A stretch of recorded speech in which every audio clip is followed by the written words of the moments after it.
Assalamualaikum warahmatullahi wabarakatuh. Halo teman-teman, di sini aku ingin menjelaskan tentang konsep riba dan risiko menurut syariah Islam.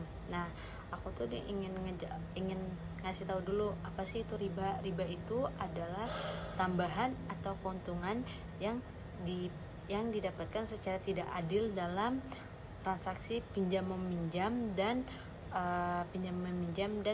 transaksi jual beli tertentu. Contoh yang biasa kita temuin di kehidupan sehari-hari itu adalah ketika ada orang yang meminjam duit ke kita 100.000 dengan nominal 100.000. Nah, kita itu minta balikinya itu 150. Nah, itu tuh jadi konsepnya itu merugikan salah satu pihak. Nah, dalam Islam ini riba itu dilarang sangat, karena kenapa? Yaitu tadi merugikan salah satu pihak. Biasanya ini sistem bagian yang meminjamkan ini dapat keuntungan, sedangkan bagian yang minjam itu selalu menanggung resiko.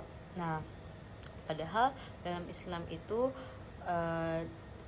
dalam prinsip syariahnya itu diharuskan diperoleh itu melalui usaha, perdagangan yang halal atau kerjasama yang adil, dan pembagian risiko dengan keuntungan yang secara bersamaan atau adil gitu, rata.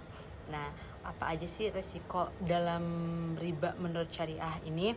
Yang pertama, dalam agama kita akan karena Allah tuh udah jelas-jelas mencantumkan larangan riba itu di dalam Al-Quran.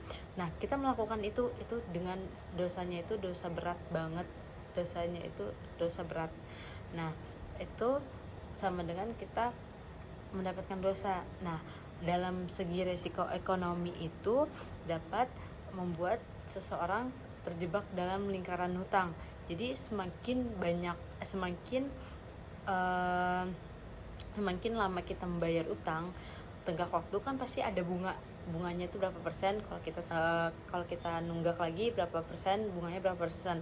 Nah, itu jadi semakin berat pula bunganya yang ditanggung. Nah, akibatnya ini kondisi keuangan akan semakin berat untuk pihak yang meminjam. Nah, kalau dari resiko sosialnya ini dapat menciptakan ketimpangan antara pihak yang memiliki modal dan pihak yang membutuhkan modal ini atau membutuhkan dana. Ini tuh berpotensi bisa menimbulkan ketidakadilan dan memperlebar kesenjangan ekonomi di masyarakat. Nah, karena ini Islam ini menawarkan atau mempunyai alternatif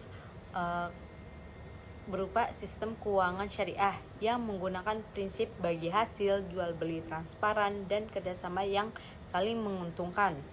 Jadi disimpulkan dari dari yang saya udah jelaskan, riba itu ada tambahan yang secara tidak adil dalam transaksi keuangan itu dan dilarang dalam Islam karena dapat menimbulkan resiko dalam hal agama. Kita mendapatkan dosa dalam ekonomi tadi, semakin banyak bunganya, semakin banyak yang harus kita nominal semakin gede yang harus kita balikin.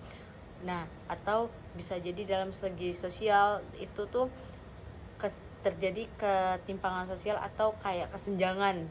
Nah, dengan kita tidak memakai prinsip riba, kita ini menciptakan sistem ekonomi yang lebih adil, sehat, dan penuh keberkahan. Sekian dari saya. Assalamualaikum warahmatullahi wabarakatuh.